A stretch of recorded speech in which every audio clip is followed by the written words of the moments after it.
기도하겠습니다. 거룩하신 아버지 하나님, 은혜와 사랑을 감사합니다. 오늘도 우리를 불러주시고 예배케 하심을 감사합니다. 주님께서 이 시간 함께 하시고 은혜로 채워주시옵소서. 함께 하심을 감사드리며 거룩하신 예수님의 이름으로 기도드렸사옵나이다. 아멘. 찬송가 302장 찬양드리겠습니다. 302장 찬양합니다.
오늘 우리에게 주신 하나님의 말씀입니다. 시편 50편 1절부터 6절까지 말씀 같이 보겠습니다.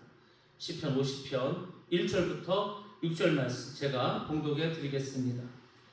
전능하신 분 주 하나님께서 말씀하시어 해가 돋는 데서부터 해지는 데까지 온 세상을 불러 모으신다. 더없이 아름다운 시온으로부터 하나님께서 눈부시게 나타나신다. 우리 하나님은 오실 때 조용조용 오시지 않고 삼키는 불길을 앞세우시고 사방에서 무서운 돌팽을 일으키시면서 오신다. 당신의 백성을 판단하시려고 위의 하늘과 아래의 땅을 증인으로 부르신다. 나를 믿는 성도들을 나에게로 불러보아라. 희생제물로 나와 언약을 세운 사람들을 나에게로 불러보아라. 하늘이 주님의 공의를 선포함은 하나님 그분만이 제사장이 되시기 때문이다. 아멘. 예. 오늘 시편 50편 말씀 드리도록 하겠습니다. 마틴 루터가 이런 말을 했습니다. 하나님의 나라는 감사하는 사람이 가는 나라이고 마귀의 나라는 불평하는 사람이 가는 나라이다. 예, 그렇습니다. 우리가 하나님의 나라에 들어가려면 가장 중요한 것이 감사를 해야 된다는 겁니다.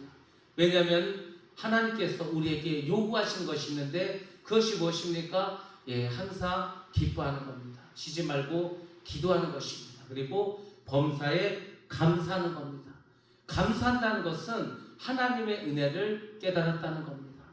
그래서 나의 사정이나 나의 환경과 상관없이 하나님이 함께 하시기 때문에 그 사람들 감사할 수 있습니다. 감사를 해야 감사를 해야 마음속에 하나님 나라가 임하는 겁니다. 불평하는 사람의 마음에는 하나님의 나라가 임하지 않습니다. 하나님의 나라는 감사하는 사람의 마음속에 임하십니다. 또 감사하는 사람들의 마음속에는 행복도 임합니다. 돈이 많아서 감사합니까? 건강해서 감사합니까? 일이 잘 돼서 감사합니까? 그건 누구나 할 수 있습니다. 그리고 그것은 우리 인생에서 별로 그렇게 많은 나를 차지하지 않습니다. 우리가 살아가는 이 세상은 원망할 것이 많습니다. 불평한 것도 많습니다. 힘든 것도 많습니다. 그래서 환경과 조건에 따라서 감사한다면 우리의 일생은 감사한 날이 별로 없을 겁니다. 근데 성경은 말씀하십니다. 범사에 감사하라. 그 범사에 감사하는 사람의 마음속에는 이미 하늘나라가 이루어졌다는 겁니다. 그래서 가정에서 감사하면 가정에 하나님의 나라가 임하는 것이고, 또 교회에서 감사하면 교회에 하나님의 나라가 임하는 것입니다. 그래서 오늘 말씀은 감사로 제사를 드리라고 말씀하십니다. 우리 가정과 또 교회에 감사가 충만하시기 바랍니다. 그러면 그곳에 하나님 나라가 임하게 될 줄로 믿습니다. 자, 오늘 말씀 먼저 1절과 3절 말씀 드리도록 하겠습니다. 하나님이 시온에서 빛을 발하신 것을 말씀하십니다. 하나님은 전능하신 분입니다. 그래서 우리가 하나님을 엘로힘, 곧 권능의 하나님이라고 말을 합니다. 또 하나님은 스스로 사랑하시는 하나님이십니다. 엘로힘과 여호와는 하나님의 두 가지 이름을 나타내고 있습니다. 전능하시고 사랑이 많으신 하나님은 또한 창조주 하나님이 되십니다. 하나님은 사랑과 능력으로 세상 만물과 인간을 창조하셨습니다. 하나님 도대체 무엇으로 이 우주와 인간을 창조하셨을까? 그것이 하나님의 사랑과 또 그분의 능력이 없으면 이 우주를 어떻게 창조하겠습니까? 근데 하나님은 단지 그분의 힘과 능력으로만 창조한 것이 아니고 그 안에 사랑을 덧붙였다는 겁니다. 그래서 우리가 하나님을 사랑의 하나님이라고 하지 않습니까? 그 하나님께서 해 돋는 데서부터 해 지는 데까지 세상을 다 부르시어 집합시키셨습니다. 하나님께서 세상을 부르시고 시온에 임재하셨습니다. 하나님께서 임재하신다. 이거는요 엄청난 사건입니다. 놀라운 일입니다. 그래서 하나님께서 우리 심령 가운데 임하시고 우리가 거하는 가정과 교회에 임한다는 것은 엄청난 축복입니다. 하나님은 이미 그것을 우리에게 약속하셨고 성령을 보내셔서 이미 그 일을 행하고 계심을 우리가 기억하셔야 됩니다. 하나님 또한 아름다우신 분입니다. 하나님은 온전하신 분입니다. 그리고 빛 대신 하나님이 되십니다.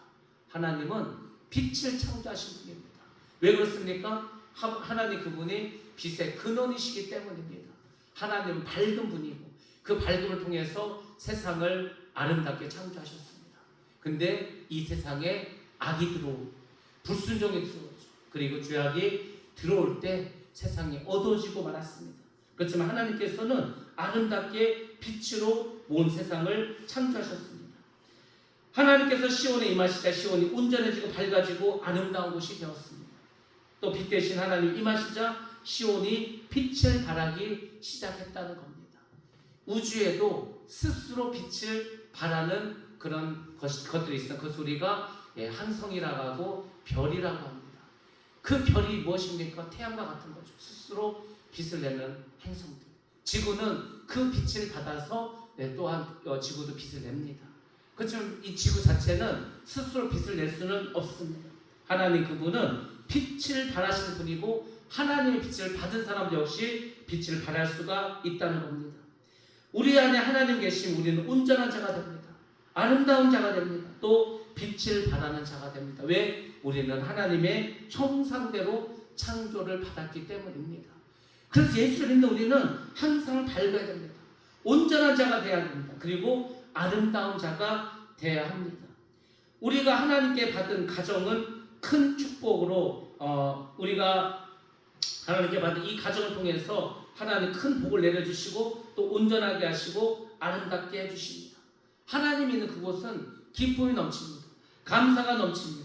왜냐하면 하나님께서 우리 마음에 거하시기 때문입니다. 하나님의 물질을 주시고 또 좋은 점수를 주시고 진급을 하게 하시고 또 많은 사람들을 교회에 모아주신 이 모든 것들은 사실 본질은 아닙니다. 그것은 부수적인 것입니다. 가장 중요한 것은 무엇인지 아십니까? 가장 중요한 것은 하나님 그분이 우리 안에 거하시는 겁니다. 하나님 그분이 우리 안에 거하실 때 이 모든 것들을 필요에 따라서 부수적으로 주시는 것입니다. 그러므로 우리는 하나님 우리 안에 거하시는 그 자체를 인해서 항상 감사해야 된다는 겁니다. 왜 감사해야 됩니까? 하나님 우리와 함께 하시기 때문에, 하나님 우리 안에 거하시기 때문에, 그 하나님이 우리에게 온전함을 주시고 우리에게 빛을 발하시기 때문에, 그래서 우리는 감사하는 삶을 살아가야 합니다. 하나님께서는 임하시는 모습이 나옵니다. 하나님은 잠잠히 임하시지 않습니다. 하나님 앞에 불이 나와서 모든 것을 삼켰습니다. 우리가 잘 아는 것처럼 산불이 세계 곳곳에서 일어납니다. 그 중에 특별히 몇 년 전에 캘리포니아에서 있었던 화재는 모든 집들과 나무를 삼키듯이 정말로 다 불태우고 말았습니다. 마치 하나님 앞에 있는 모든 것들을 이 불로 삼키는 것처럼 그때 많은 사방에서 광풍이 불었습니다. 또 태풍과 같은 빠른 바람이 불었습니다. 광풍이 불면 불은 걷잡을 수 없이 빠르게 번져나갑니다. 우리가 작년에 큰 산불이 있었습니다. 작은 불씨가 어떻게 이렇게 몇 개의 도시를 삼키는 큰 산불이 되었습니까? 봄에 바람이 태풍과 같이 불어서 그렇게 된 거지 않습니까? 그런 것처럼 하나님께서 임하시는, 특별히 하나님께서 불로서 심판하실 때에는 누구도 막을 수가 없습니다. 왜냐하면 하나님 그분이 심판장으로 임하시기 때문입니다. 하나님 그 강렬한 불로 죄인을 태우십니다. 아무도 광풍 속에 부는 이 불을 막을 수가 없습니다. 그래서 우리 모두는 하나님의 심판을 받기 전에 주님께로 돌아오셔야 됩니다. 은혜의 자리로 돌아오셔야 됩니다. 감사의 자리로 돌아올 수 있어야 된다는 겁니다. 그래야 우리가 온전한 빛을 발할 수 있고 하나님 나라의 일을 감당할 수가 있습니다. 4절과 6절 말씀 보겠습니다. 하나님이 모든 것을 판단하신다는 의미를 가지고 있습니다. 하나님은 만물 중에서 특별히 그 백성을 심판하시려고 합니다. 하나님은 위로는 하늘과 아래로는 땅에 대한 심판의 소식을 반포하십니다. 하나님은 이미 이 세상을 심판하실 거라고 요한계시록과 또 많은 그 복음서에서 또 신약성경 여기저기에서 말씀하셨습니다. 하나님은 어느 날 갑자기 우리에게 심판을 주시는 것이 아니라 그 심판이 일어나기 전에 징조도 이미 다 알려주셨습니다. 노아의 때에도 뭐를 알려주셨습니까? 그 시기, 그리고 어떤 일이 벌어질 때 결국은 홍수가 날 건지도 알려줬습니다. 여러분들, 홍수가 일어나기 전에 있었던 일이 무엇이겠습니까? 다름 아닌 동물들이 방주로 들어왔다는 것입니다. 동물들이 방주로 들어왔다는 그것으로 이제 심판이 다가왔구나 알 수 있지 않습니까? 왜 예수님의 제자들이 예수님께 마지막 때에 어떤 일이 벌어지겠습니까 했을 때 노아의 때와 같다고 하지 않았습니까? 노아의 때도 심판이 일어날 징조를 보여주셨습니다. 마찬가지로 예수님이 재림하실 때에도 그냥 어느 갑자기 재림이 일어나는 것이 아닙니다. 이미 하나님께서는 성경을 통해서 예수님이 재림하기 전에 이 땅에 일어날 일들을 알려주셨습니다. 그 중에 대표적인 것이 복음이 땅끝까지 전파되는 것입니다. 순교자의 숫자가 채워지는 것입니다. 그때가 되면 예수님은 이제 이곳으로 이 땅으로 다시 오신다는 겁니다. 하나님은 이스라엘을 심판하기 전에 먼저 이스라엘을 사랑하신다고 말씀하십니다. 심판을 하지만 다시금 구원해 주시고 다시금 회복시켜 주실 것을 이미 말씀해 주셨습니다. 하나님은 그들의 하나님으로 언약하셨습니다. 하나님은 이스라엘 백성과 사랑의 언약을 맺으셨습니다. 또한 우리와도 예수 그리스도를 통해서 많은 언약을 맺어 주셨습니다. 하나님께서는 이들을 심판대 앞으로 불러 모으십니다. 이렇게 사랑을 확신시켜 주시고 그들을 심판하십니다. 이 세상에 환난과 핍박이 있을 때 하나님께서 믿는 자들을 어떻게 한다 했습니까? 다 독수리의 날개 품으로 품어주듯이 그분의 사랑과 그분의 능력으로 우리 모두를 하나님께서 보호해 주신다고 말씀해 주셨습니다. 사랑하신 하나님께서 이스라엘을 만민 중에서 특별히 부르시고 그들의 죄상을 다 말씀하십니다. 사랑하시기 때문에 죄에 대해서 경책하는 겁니다. 사랑은 죄에 대해서 어떻게 합니까? 그 죄를 드러나게 합니다.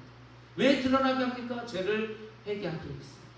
만약에 사랑만 하고 그 모든 죄를 눈 감아준다면 그것은 진정한 사랑이 아닙니다. 그래서 하나님은 먼저 죄를 드러나게 하시고 그 죄를 회개하게 하시고 그리고 우리를 사랑해 주신다는 겁니다. 우리는 하나님의 징계를 받으면 하나님은 사랑하지 않는다고 생각합니다. 나는 하나님께 이제 지켰다. 나는 이제 하나님께서 나를 사랑하지 않을 것이다. 그렇지만 그렇지 않습니다. 하나님은 사랑하는 아들을 징계하십니다. 그렇지만 그 징계가 심판을 의미하는 것은 아닙니다. 죄악이 있는데도 징계가 없다면 그것은 유기한 거라고 하지 않았습니다. 하나님은 우리를 사랑하시기 때문에 징계하시는 겁니다. 왜? 그래야 심판을 면할 수가 있기 때문입니다. 그래서 징계하시는 사랑에 대해서 여러분들이 아셔야 됩니다. 하나님 우리를 살리기 위해서 우리에게 채찍질을 합니다. 그리고 더욱 이 광야길을 걷게 하십니다. 하나님의 사랑은 철저하십니다. 여러분 하나님이 얼마나 철저하신 분인지 아십니까? 그분은 어떤 일도 무계획적으로 하지 않습니다. 오랫동안 계획하시고 그분의 때를 기다리시고 준비하십니다. 그리고 하나님의 때가 되면은 순식간에 그 일을 행하십니다. 왜? 철저하게 준비하셨기 때문에. 우리는 사람을 훈련시키다가 조금 힘들면 사정을 좀 봐주기도 합니다. 그러나 하나님은 절망과 죽음의 순간에 내려가기까지 우리를 봐주지 않습니다. 하나님은 성도를 철저하게 훈련시키십니다. 왠지 아십니까? 천국 백성이기 때문에. 하나님 나라의 백성이기 때문에. 하나님 나라의 백성은 아무나 되는 것이 아닙니다. 믿음이 있어야 됩니다. 그 믿음은 자기의 생명을 내놓을 수 있을 만한 믿음입니다. 아무리 힘들고 어려운 고난이 있다 하더라도 이길 수 있는 사람에게 하나님께서는 하나님의 나라를 허락하시는 겁니다. 우리는 독수리가 어떻게 자기 새끼를 훈련하는지를 압니다. 독수리가 자기 새끼를 데리고 높은 공중으로 올라갑니다. 그리고 그 새끼를 하늘에서 떨어뜨립니다. 거의 땅에 닿아서 죽기 직전에 어떻게 합니까? 날개로 다시 받아줍니다. 하나님은 욥을 철저하게 훈련시켰습니다. 정말 높은 하늘에서 떨어뜨려서 땅 밑바닥에 들어갈 때까지 욥을 연단시키셨습니다. 왜 그렇습니까? 욥을 훈련시킴으로 욥의 믿음이 얼마나를 테스트하시고 또 욥을 통해서 많은 사람들이 깨닫게 하시고 욥과 같은 사람도 하나님을 버리지 않고 끝까지 인내하고 믿음을 지켰는데 우리는 뭐 이까짓 거 욥에 비하면 아무것도 아닌 이 정도 가지고 우리가 힘들어하면 되겠어? 우리가 어려워하면 되겠어? 그 욥을 하나님 우리 신앙의 어떤 모본으로 삼아주셨습니다. 그렇기 때문에 욥을 통해서도 우리가 많은 은혜를 받지 않습니까? 하나님은 그 자녀들을 철저하게 훈련시킵니다. 하나님 나라의 백성으로 온전히 만들어 가십니다. 그것이 하나님의 사랑이라는 것. 여러분들 사랑을 실천하는 게 쉬울 것 같습니까?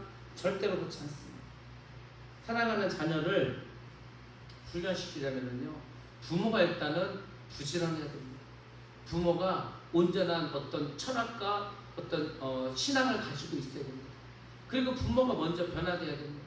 부모가 먼저 변화되어서 이 자녀를 말씀으로 양육시키기 위해서 그 부모가 먼저 말씀에 순종할 수 있는 사람이 되어야 합니다. 그래야 모든 것이 변화되지 않겠습니까? 자녀한테만 변화되라고 하면 어느 자녀가 변하겠습니까? 부모가 변화되지 않았는데. 그러므로 하나님께서는 이미 하나님은 온전하신 분이기 때문에 그분은 우리에게 정말로 필요한 훈련을 어떻게 보면 혹독할 정도로 시키실 때도 있습니다. 하나님께서 이스라엘을 다른 민족에 비해서 가장 사랑하셨습니다. 그들 가운데서 메시아가 태어나게 하셨습니다. 그들 통해서 세계 만민을 구원하는 구원의 역사를 이루어 가셨습니다. 하나님은 그들 민족을 사랑하여 많이 훈련하셨습니다. 정말 이스라엘 민족과 같이 많은 연단과 고난을 받은 나라는 흔하지 않습니다. 왜냐하면 이들은 나라를 잃고 1900년 동안 유리하며 남의 나라에서 살았던 그런 사람들이었습니다. 나라도 없고 그들이 어떤 주권도 없었습니다. 그런데 하나님의 은혜 가운데 다 죽은 줄만 알았던 금족이 다시금 부활하지 않았습니까? 그것이 하나님의 사랑이라는 겁니다. 우리가 이 땅을 살아가면서 많은 어려움을 겪습니다. 힘든 일들도 아마 많이 있을 겁니다. 그렇지만 우리가 알아야 될 것이 있습니다. 그것이 무엇입니까? 다름 아닌 하나님의 사랑입니다. 내가 누군가를 사랑해. 너무너무 사랑해. 근데 여러분들, 누군가를 사랑하는 그 사람에게 가장 필요한 게 뭔지 아십니까? 가장 힘이 되는 게 무엇인지 아십니까? 내가 사랑하는 그 대상도 나를 사랑한다는 믿음과 확신. 이것이 있으면은요, 절대 두렵지 않습니다. 절대 힘들지 않습니다. 어떤 어려움도 이길 수가 있습니다. 여러분, 우리가 고난 가운데 이길 수 있는 힘은 어디서 옵니까? 하나님 나를 사랑하신다는 그 사실을 믿기 때문이지 않습니다. 만약에 하나님 나를 사랑하는지 잘 모르겠어. 정말로 하나님 나를 사랑하시는지 아닌지를 확신할 수가 없어. 그럼 우리가 이 고난을 어떻게 이겼을까? 불안합니다. 그래서 하나님께서는 우리에게 그 사랑을 보여주기 위해서 예수 그리스도를 십자가에서 죽게 하지 않았습니까? 우리가 아직 죄인 되었을 때 그 일을 하셨다는 겁니다. 그래서 십자가를 통해서 우리를 향하신 하나님의 사랑을 확증하셨습니다. 아들을 죽기까지 하면서. 그 사랑이 놀랍기 때문에 우리가 하나님의 사랑을 믿고 따르고, 그 사랑이 온전하기 때문에 우리가 어떤 어려움도 믿음으로 이기는 거지 않습니까? 사랑은요, 힘이 있습니다. 그 힘은 어떤 어려움도 이길 수 있는 그 강력한 에너지를 우리에게 공급해 줍니다. 그래서 여러분들, 하나님께서는 나를 사랑하고 계신다. 그것을 붙잡으시기 바랍니다. 그럴 때 우리는 어떤 어려움도 이길 수가 있습니다. 어떤 분들은 신앙생활을 하는데 매우 어려움이 없습니다. 나는 정말 열심히 하는데, 나는 하나님께서 이룰 게 최선을 다하고 있는데, 사람들 자꾸 그것을 가지고 뭐라 그래? 얼마나 낙심이 되겠습니까? 얼마나 고통스럽겠습니까? 그때에 바라볼 분이 하나님입니다. 하나님 나를 사랑하고 있구나. 하나님 나와 함께하고 있구나. 하나님 이 모든 상황을 알고 계시는구나. 그러면은 아무리 어려운 우리가 이길 수가 있습니다. 하나님은 모든 것을 판단하십니다. 그리고 우리의 신실함, 우리의 마음의 중심을 보시고, 우리가 정말 하나님의 뜻대로 살아간다면 그분은 우리에게 은혜와 복을 내려주시는 좋으신 하나님이십니다. 그러므로 여러분들, 오늘도 주님을 바라보시기 바랍니다. 반드시 하나님께서 역사해 주실 줄로 믿습니다. 오늘 새벽 예배를 이제 마지막으로 2주간 우리가 이제 가정 예배로 새벽 예배를 드리도록 하겠습니다. 무더위 여러분들 건강 조심하시고, 바라기는 2주의 시간 동안 여러분 시간 되실 때 가까운 기도원이나 아니면 집회 장소에 가셔서 특별한 은혜를 받으시기 바랍니다. 놀라운 하나님의 은혜가 있을 것입니다. 여러분 모두가 건강한 모습으로 다시 만나기를 주님의 이름으로 축원합니다. 기도하겠습니다. 거룩하신 아버지 하나님, 그 시간의 상을 감사합니다. 오늘도 우리를 불러주시고 예배케 하심을 감사합니다. 주님의 나라가 우리 가운데 임하게 해주시옵시고 크신 은혜를 내려주시옵소서. 오늘도 함께하여 주시기 원합니다.